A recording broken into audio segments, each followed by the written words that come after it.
হামলা পাল্টা হামলায় সরগরম মধ্যপ্রাচ্য। ইরানে যুক্তরাষ্ট্রের নতুন করে শুরু করা আক্রমণে বাড়ছে উত্তেজনা। ওয়াশিংটন আক্রমণের পর তেহরানও দিচ্ছে সমুচিত জবাব। তবে এর মধ্যে প্রশ্ন উঠেছে, যুদ্ধবিরতির চুক্তি কি আদৌ হবে? প্রায় 2 সপ্তাহ ধরে ইরান যুক্তরাষ্ট্রের চলমান লড়াইয়ের মধ্যে নতুন করে যুদ্ধবিরতির প্রস্তাব দিয়েছে যুক্তরাষ্ট্র। ইরাকের প্রধানমন্ত্রী আলী আল জাইদির মাধ্যমে এ প্রস্তাব দেওয়া হয়, তবে প্রস্তাব প্রত্যাখ্যান করেছে ইরান। শুক্রবার নিউ ইয়র্ক টাইমসের এক প্রতিবেদনে তথ্য জানানো হয়েছে।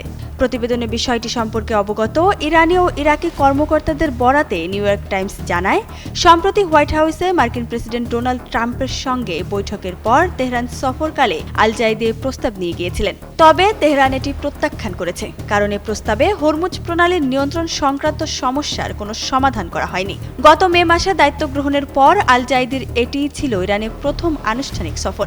তিনি একটি উচ্চ পর্যায়ের মন্ত্রীদের প্রতিনিধি দলের সঙ্গে সফর করেন এবং প্রেসিডেন্ট মাসুদ পেজেশকিয়ানের সঙ্গে সাক্ষাৎ করেন। উভয় পক্ষ দ্বিপক্ষীয় সম্পর্ক, আঞ্চলিক ঘটনাবলী এবং নিরাপত্তা ও স্থিতিশীলতা জোরদারের প্রচেষ্টা নিয়ে আলোচনা করে।